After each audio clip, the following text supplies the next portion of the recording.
نحمده ونصلي على رسوله الكريم اما بعد فاعوذ بالله من الشيطان الرجيم بسم الله الرحمن الرحيم رب اشرح لي صدري ويسر لي امري واحلل عقدة من لساني يفقهوا قولي. ہماری گفتگو کا موضوع ہے شرم و حیا.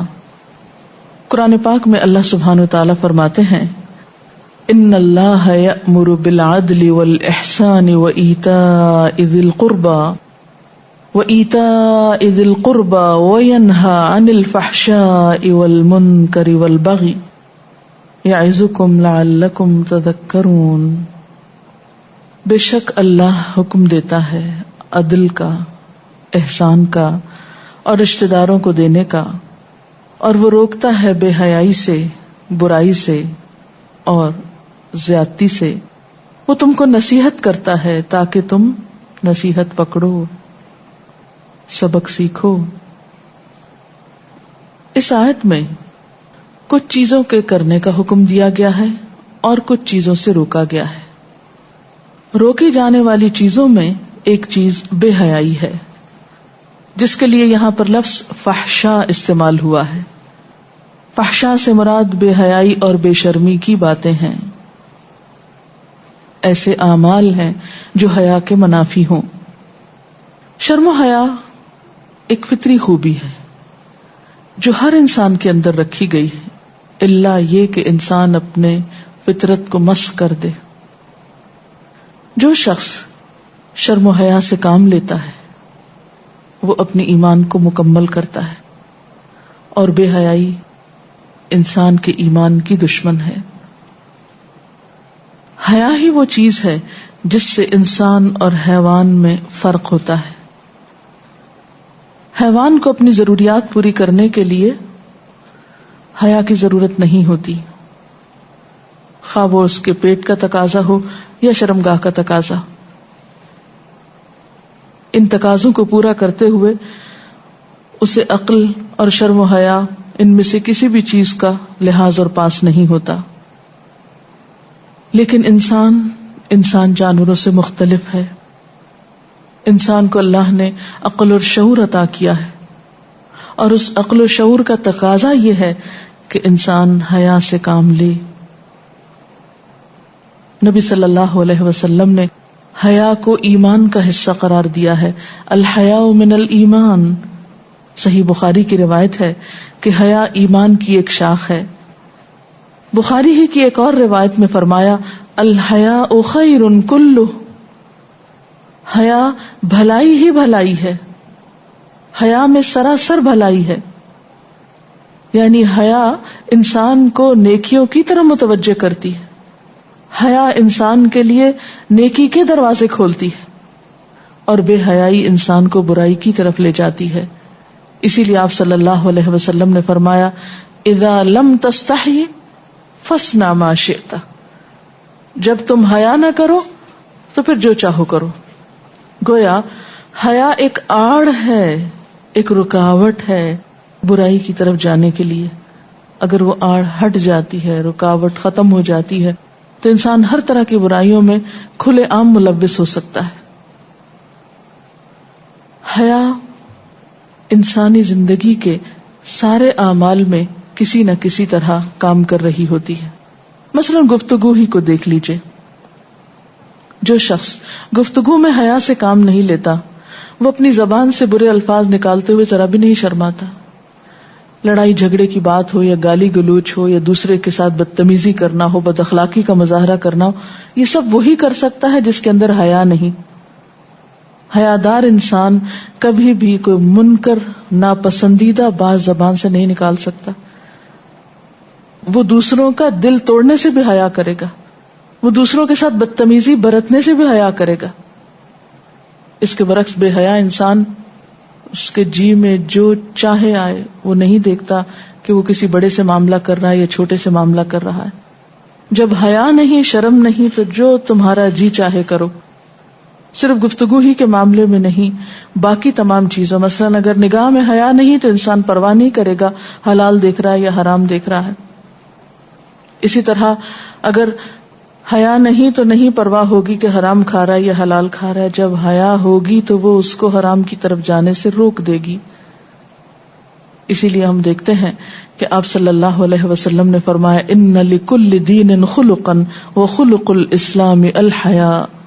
ہر دین کی ایک صفت ہوتی ہے جو اس میں غالب ہوتی ہے، اور دین اسلام کی صفت جو عمدہ ہے یا اس میں غالب ہے وہ حیا ہے. یعنی دین اسلام کی پہچان حیا ہے کہ ایک مومن ایک با حیا انسان ہوتا ہے جو اپنے ہر طرح کے معاملات میں اسے مد نظر رکھتا ہے. ایک اور روایت میں آتا ہے آپ صلی اللہ علیہ وسلم نے فرمایا الحیاء من الایمان والایمان فی الجنہ والبذاء من الجفاء والجفاء فی النار. حیا ایمان کی ایک شاخ ہے اور ایمان جنت میں لے جانے والا ہے، اور بے حیائی اکھڑ پن ہے، اور اکھڑ پن کا ٹھکانہ دوزخ ہے. یعنی اکھڑ پن تو پھر جہنم میں جانے کے لائق ہے. تو گویا حیا کا تعلق ایمان سے بھی ہے، حیا کا تعلق اخلاق سے بھی ہے، انسان کے کردار سے بھی ہے. آپ صلی اللہ علیہ وسلم نے فرمایا حیا اور ایمان دونوں باہم ملے جلے ہیں اور ایک دوسرے کو لازم ہیں، یعنی ایک دوسرے سے چمٹے ہوئے ہیں.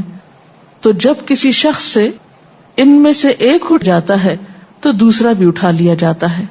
تو گویا اگر حیا نہیں تو ایمان بھی نہیں، یعنی اور ایمان گیا تو حیا بھی گیا. یہ دونوں الگ نہیں کیے جا سکتے، یہ لازم و ملزوم ہے. تو جس شخص کو اپنے ایمان کی فکر ہوگی وہ لازماً حیا کے تقاضے پورے کرے گا. ایک اور روایت میں آتا ہے قرہ بن ایاس فرماتے ہیں ہم لوگ رسول اللہ صلی اللہ علیہ وسلم کے پاس حاضر تھے. آپ کے پاس شرم و حیا کا ذکر کیا گیا. لوگوں نے کہا یا رسول اللہ صلی اللہ علیہ وسلم کیا حیا دین سے ہے؟ یعنی حیا کا تعلق دین سے ہے؟ آپ نے فرمایا نہیں، بلکہ حیا مکمل دین ہے. یعنی صرف یہ نہیں کہ دین سے تعلق ہے بلکہ سارا دین حیا پر مبنی ہے. پھر آپ نے فرمایا حیا عفت اور کم سخنی ایمان سے ہے. یعنی حیا اور عفت پاک دامنی اور کم بولنا ایمان کا حصہ ہے.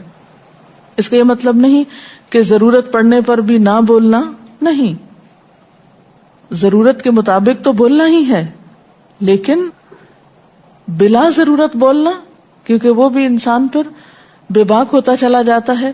بیکار کی گفتگو سے اس کے عمل میں بھی بیکاری آتی ہے.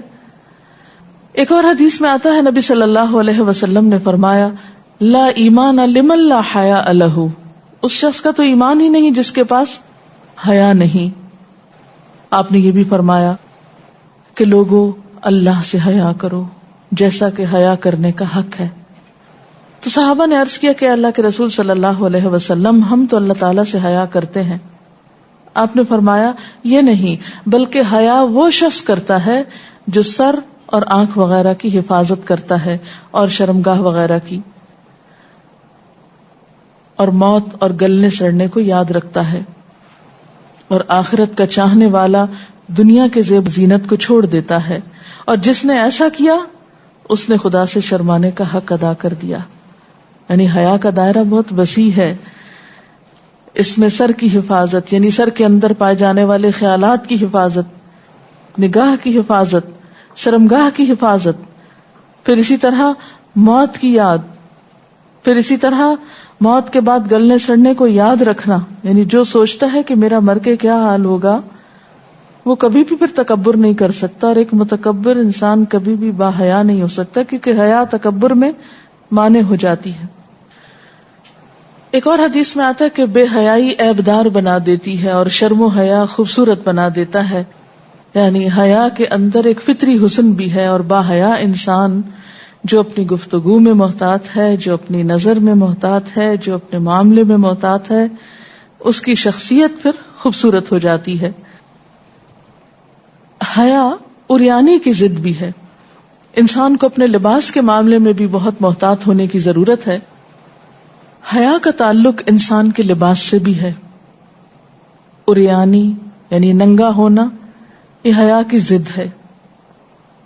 اپنا سطر بلا وجہ کھولنا، اور ایسا لباس پہننا جس سے حیا کے تقاضے پورے نہ ہوتے ہوں، یہ ناپسندیدہ چیزوں میں سے ہے۔ قرآن پاک میں اللہ تعالیٰ فرماتے ہیں وَأَنزَلْنَا عَلَيْكُمْ لِبَاسًا يُوَارِي سَوْآتِكُمْ وَرِيشًا وَلِبَاسُ التَّقْوَى ذَلِكَ خَيْرٌ، ہم نے تم پر لباس اتارا جو تمہارے جسم کے قابل شرم حصوں کو چھپاتا ہے۔ یعنی لباس کا مقصد کیا ہے؟ جسم کے قابل شرم حصوں کو چھپانا۔ اور اگر انسان لباس پہن کر بھی ننگا رہتا ہے تو پھر حیا کے تقاضے کیسے پورے ہو سکتے ہیں؟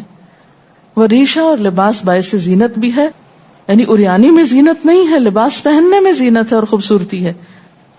وہ لباس التقوی، اور تقوی کا لباس، یعنی ایسا لباس جسے پہن کر انسان کے اندر خدا خوفی نظر آئے، وہ زیادہ بہتر ہے بنسبت اس کے کہ انسان ایسا لباس پہنے کہ جس سے یہ اظہار ہوتا ہو کہ ایسے شخص کو نہ خدا کا خوف ہے اور نہ بندوں سے کوئی شرماتا ہے۔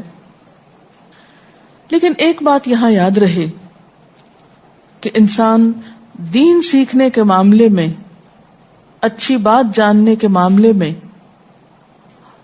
بلا وجہ حیا سے کام نہ لے۔ نبی صلی اللہ علیہ وسلم نے انصار کی خواتین کی تعریف فرمائی کہ انصار کی عورتیں کس قدر اچھی عورتیں ہیں کہ دین کے حاصل کرنے سے ان کو حیا مانے نہیں ہوتی۔ یعنی دین کا جب کوئی مسئلہ آتا ہے، دین کی کوئی بات آتی ہے تو وہ ہر طرح کا سوال کرنا جانتی ہیں، کیونکہ دین ہماری صرف ظاہری زندگی سے متعلق نہیں، ہماری بعض اوقات چھپی ہوئی زندگی سے متعلق بھی ہے۔ ان معاملات میں بھی ہمیں صحیح معلومات ہونی چاہیے، ورنہ ہم دین کے تقاضے پورے نہیں کر سکتے۔ تو ایسے معاملات میں، یعنی مثلاً اپنی نجی زندگی کے بارے میں گفتگو جو ہے وہ درست نہیں، بلا وجہ مجلسوں میں ایسی باتوں کو کرنا پسندیدہ نہیں، حیا کے خلاف ہے۔ لیکن جس طرح انسان جسمانی بیماری کی شکل میں اپنے جسم کے مخصوص حصوں کو ایک مہربان ڈاکٹر کے سامنے ایکسپوز کر دیتا ہے علاج کی خاطر، اسی طرح بسا اوقات انسان اپنی روحانی زندگی میں کسی کنفیوژن کا شکار ہو تو وہ کسی جاننے والے یا اہل علم کے سامنے جا کر اگر ایسا سوال کرتا ہے جو عام گفتگو میں حیا کے منافی سمجھا جاتا ہے تو اس میں کوئی حرج نہیں۔ لا حیا فی الدین، دین کے معاملے میں حیا نہیں ہوگا، یعنی دین کو جاننے کے معاملے میں، دین پر عمل کرنے کے معاملے میں۔ بخاری کی ایک روایت ہے، مجاہد فرماتے ہیں لا يتعلم العلم مستحی ولا مستکبر، جو شخص حیا کرتا ہے یا شیخی بگارتا ہے وہ کبھی علم نہیں سیکھ سکتا۔ ایک اور محاورہ ہے العلم یضیع بین الحیاء والکبر، علم ضائع ہو جاتا ہے حیا اور تکبر کے بیچ میں، کہ انسان کو ایک بات نہیں پتا لیکن وہ شرماتا ہے اور اس کو شرم کا نام دیتا ہے کہ نہیں مجھے شرم آتی، میں کسی سے پوچھ نہیں سکتا۔ نہیں، جہاں پوچھنے کی ضرورت ہو وہاں انسان کو بہت مہذب معزز طریقے سے ہر طرح کا سوال پوچھ لینا چاہیے، اس میں حیا نہیں کرنا چاہیے۔ اسی طرح یہ سوچ کے کہ اوہ میں نے پوچھا تو لوگ مجھے چھوٹا سمجھیں گے یا کہیں گے اس کو یہ بھی نہیں پتا، تو اس معاملے میں بھی انسان کو پیچھے نہیں رہنا چاہیے۔ کبھی یہ سوچ کے کہ نہیں پوچھنے سے بے عزتی ہوگی، انسان پوچھنے سے رکے نہیں، کیونکہ دل میں جہاں بھی کوئی ایسی بات ہو جہاں کنفیوژن ہو، دین کے کسی مسئلے کے بارے میں صحیح پتا نہ ہو تو اس کو پوچھ لینا چاہیے۔ ایسا نہ ہو کہ انسان اس زندگی کی مہلت کو جو صرف ایک بار ملی ہے محض سوچ بچار کی نظر کر دے، کنفیوژن کی نظر کر دے، اور جب اللہ کے ہاں پہنچے تو عمل کی مہلت ختم ہو چکی ہو اور پھر پلٹنے کا کوئی وقت بھی نہ ہو۔ نہیں، اس دنیا میں رہتے ہوئے اپنی ذمہ داریوں، اپنے فرائض کو پورا کرنے کے لیے جس ضروری علم کی ضرورت ہے اس کو حاصل کرنے میں کسی قسم کا کوئی حیا مانے نہیں ہونا چاہیے۔ اس کے ساتھ ہی میں اپنی گفتگو کو ختم کرتی ہوں۔ اگر آپ کے ذہن میں اس سلسلے میں کوئی سوال ہیں تو آپ کر سکتے ہیں۔ جو لوگ زیادہ شرماتے ہیں یا حیا کرتے ہیں اپنے قول اور عمل میں، تو انہیں دوسرے لوگ تانا بہت دیتے ہیں کہ اتنا بھی آج کل شرمانے کی ضرورت نہیں ہے، تو اس صورت میں کیا کرنا چاہیے؟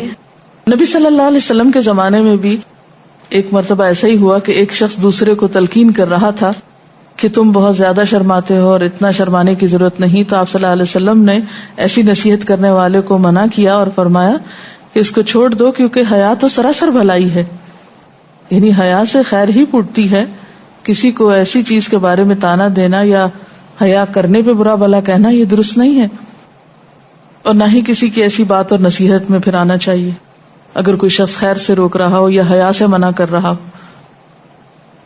لباس پہن کر بھی عریاں رہنے سے کیا مراد ہے؟ لباس پہن کر عریاں رہنے سے مراد یہ ہے کہ یا تو لباس اتنا باریک ہو کہ جن حصوں کو چھپانے کے لیے لباس پہنا گیا ہے وہ ننگے ہو رہے ہوں، اور دوسرا یہ کہ انسان کا لباس اتنا ٹائٹ ہو کہ قابل شرم حصے نمایاں ہو کر پہنے ہوئے لباس سے بھی سب دکھائی دے رہے ہوں۔ تو باحیا لباس وہ ہوتا ہے جو نہ وصاف ہو نہ شفاف ہو۔ وصاف کا مطلب وصف بیان کرنے والا، یعنی جن حصوں کو چھپانا چاہیے پھر وہ چھپے ہوئے ہوں لباس میں، اور شفاف کا مطلب یہ کہ ٹرانسپیرنٹ نہ ہو یا اندر سے سب کچھ جھلک کے دکھائی دے رہا ہو۔ کیا بوائز کو بھی فل ڈریس پہننا چاہیے یا بوائز شارٹس پہن سکتے ہیں؟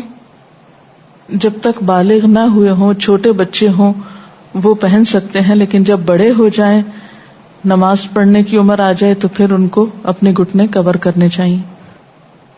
آج کل بچے بہت ابتدائی عمر سے ہی ایسے چیزوں سے ایکسپوز ہو جاتے ہیں میڈیا کے ذریعے جس سے ان کی حیا ختم ہو جاتی ہے، تو اس سلسلے میں والدین کو آپ کیا رہنمائی دیں گے؟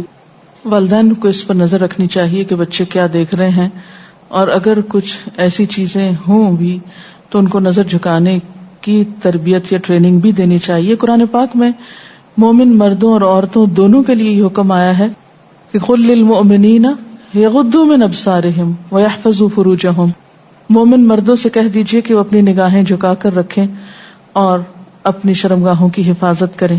اسی طرح عورتوں کے لیے بھی حکم ہے قل للمؤمنات یغضضن من ابصارہن ویحفظن فروجہن، کہ مومن عورتیں اپنی نگاہیں جھکا کے رکھیں اور اپنی شرمگاہوں کی حفاظت کریں۔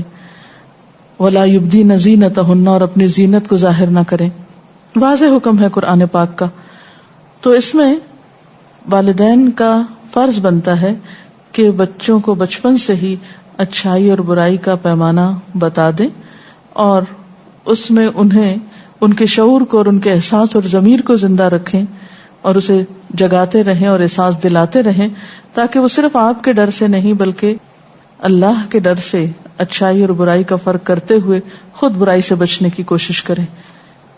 یہ بالکل ایسے ہی کہ جیسے معاشرے کے اندر اگر کوئی بھی خرابی ہے تو آپ ہر وقت تو بچوں کے ساتھ نہیں ہو سکتے یا ہر وقت ان کو آگاہ نہیں کر سکتے، لیکن اگر آپ اپنی تربیت میں کچھ ایسے اصول ڈال لیں کہ جس سے ان کے اندر اچھائی برائی کا ایک میزان آ جائے تو انشاءاللہ وہ اپنی حفاظت خود کر لیں گے۔ ڈاکٹر صاحبہ، اکثر یہ دیکھنے میں آیا ہے کہ جب ہم کسی سے ظاہری شرم و حیا کی بات کرتے ہیں، حجاب کی یا پردے کی، تو اکثر ہمیں یہی سننے میں ملتا ہے کہ شرم و حیا تو اپنی نگاہ میں اور دل میں ہونی چاہیے، اور اس سے ظاہری طور پہ خود کو کور کرنا کوئی اتنا ضروری نہیں ہوتا۔ تو آپ اس کی تھوڑی سی وضاحت کر دیں گی؟ اب دیکھیں کہ جہاں تک کور کرنے کی بات ہے تو قرآن پاک میں واضح الفاظ میں مسلمان عورتوں کو چادر اوڑھنے کے لیے کہا گیا ہے۔